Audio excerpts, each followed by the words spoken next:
Ito sir, oh, automatic door lock and unlock, naka-disable kasi dapat yan naka-crash and speed. Crash and speed. Para kapag na-reach nyo na yung 15 kilometers per hour, automatic na magla-lock yung pinto ninyo. Mag-a-unlock naman siya pag nabangga kayo. Na wag naman po sana. Ito mga bossing, so umagang-umaga meron tayong client, Expander 2019 sir, no? Oo. Papa-unlock nila bossing yung e-tax natin dahil syempre hindi nga siya gumagana. Auto-lock pinaka-importante sir. So i-demo ko muna sa inyo sir yung mga kailangan gawin. Yan. Pero ito, yung mga pwede ko idagdag. Double lock. Ayan, walang tunog, di ba? Pero ito pwede kasi lagyan natin ng pag nag-double lock kayo, may tunog pero hindi ganun kalakas. Tik-tik, gano'n Opo. Tapos pag nag-unlock, iilaw to. Okay. Pati yung ano sir, ito, tail light. Pag nag-unlock sir ha, sa ngayon kasi tignan nyo sir, pag in-unlock natin, wala lang. So ang advantage lang po kasi niyan, pagka malayo na kayo sa sasakyan nyo at nakita nyo nakailaw pa, alam nyo hindi nyo pa nalalak. Yun nga ang ano dyan eh. Yun lang din po. Minsan nakakalimutan na ilak. Oo, tapos sir, yung pinaka-importante yung auto lock. Reverse beeping sound sir, kapag ka nagre-reverse kayo, tumutunog po siya. Lumalabas na rin pala sir yung routine maintenance required, no? Hindi po kayo marunong mag-reset nun. Hindi. Pero kapag pa-change oil na po kayo. Oo, meron na. At saan po kayo pa-change oil? Ewan ko. Hindi po sa kasa? Hindi. Tapos rapid. Sige sir, turuan ko kayo kung paano mag-reset nun, ha?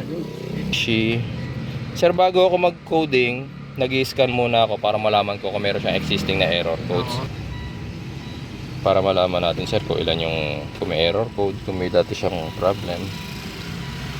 Bibihira pa lang na ganyan eh. Pa? Bibihira. Mahal kasi sir eh. Pagka dito lang sa amin sir, ito ginagamit ko.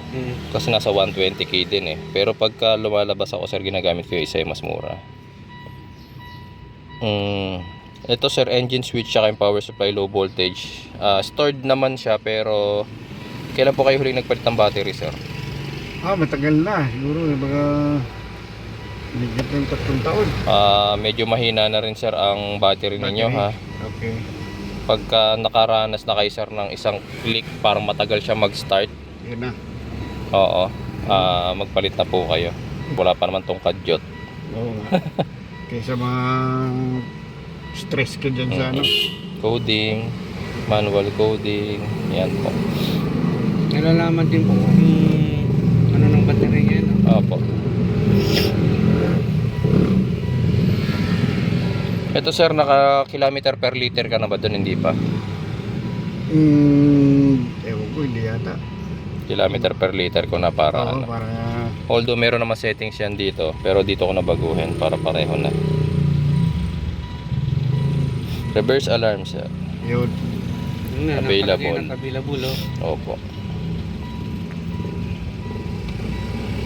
Okay, dapat hindi. Dahil wala naman kaming kinakabit. Oo, inactivate nyo lang naman yung ano eh. Opo. Yung Pinagana lang naman namin yung mga features na hindi na gumagana. hindi gumagana.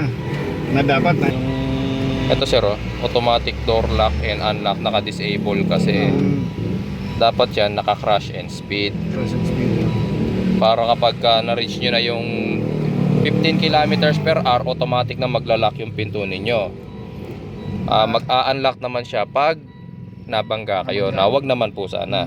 Okay po. Ba't kailangan 15? Hindi ba pwede mga 10? Gano'n?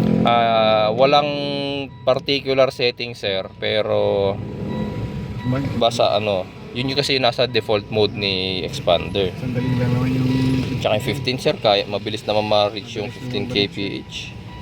Mamaya lang sir, pag nag-test drive tayo, 15 kph ka na kaagad, magugulat ka pa, nag-lock na eh. ganda nung i-brace mo eh.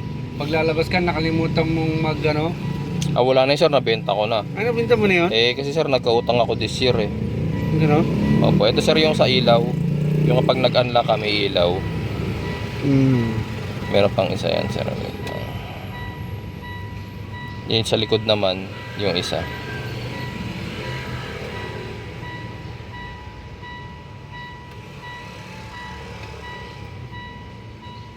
Ang dami mo ng followers eh. Ito sir. Nako sir, nawalan na nga ako ng isang page dati. Bakit? Bumalik na lang yun. Nahack po. Nakurap? Ano? Nahack. Na-scam? Nahak. Nahack? Opo. Okay. Tapos hindi naman binalik ni Facebook. Oh? Okay na sir. So, exit na natin ta. Tapos exit. Okay. Ito sir, pag pinatay natin, every after coding, pag binuksan natin ulit, meron na po yung error code. Pero wala po kayong dapat ikabahala dahil normal po yan. Yan. Ay, yung mga error code dun. Yan, transmission service required. So, ang kailangan lang naman po natin dyan, sir, 10mm wrench. Yan.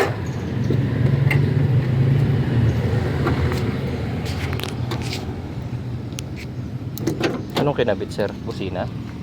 Oh, busina. Busina. So, may nakita akong ganyan, alam ko na busina agad eh. Nagpalit kami ng busina. Yun lang, sir, nagpalit pala kayo ng busina, yung sinasabi ko sa inyo pag nag-double lock, hindi gagana. Ilang seconds lang naman to, sir. E. Oh, takot na lang G. Eto, sir, after nating mag-coding, Oh. unlock, lock muna. Meron pa rin, pero mas hindi na masyado, sir. Oh. Yun, oh. Ayun no, pre. Meron, sir, pero mahina masyado kasi nagpalit kayo ng busina. Ayun, oh. Hindi, okay lang. At least meron. Tapos pag nag-unlock po, tignan nyo, sir, yung DRL niya, sir. Ayan, meron na po. Ilaw na. Ayan, sir. Sa taillight po, ganun din. Lock po na natin. Yung rasko eh. Pag in-unlock po natin, ayan na po. May ilaw na po. Ilaw na. Hindi naman po yan malakas sa battery dahil LED naman po yan. Okay, sir. Tapos ano po tayo? Doon na po tayo sa loob, sir. Sino po magdadrive siya? Para makita. May settings din akong binagod. Ay, mamaya na yan, sir. Routine. Nakalimutan. Paalala mo sa akin to, sir. Yung routine nga pala. Sir. Makikita mo, sir, wala na error kanina. Diba yung transmission service required? Ayan, naka-kilometer per liter na po. Although may settings din po yan dito. Tapos, sir, try mo, sir, mag-reverse. Ayan. Ayun. Yung Nadagdag po yun. Mm. Ayan. Pero hindi po siya, sir, yung kapag malapit na yung nagbi-BP. Hindi, Ito na meron po din siya. yun. Yan na po yan yung pinakabit nyo. Ngayon sa auto lock, tara, sir. Tara, test drive po tayo. Ikaw na narito, Opo. tiniyak ng biyak. Ayan, naka-unlock tayo, sir, na. Hey, sir. Unlock yan, oh. Okay. Sige, sir. Ayan. Yun, nag-lock na. Nag-lock na, sir. Okay na, sir. Galing ah. Kahit mag-maneuver. Doon na tayo, sir, mag-maneuver. Medyo maluwag po doon.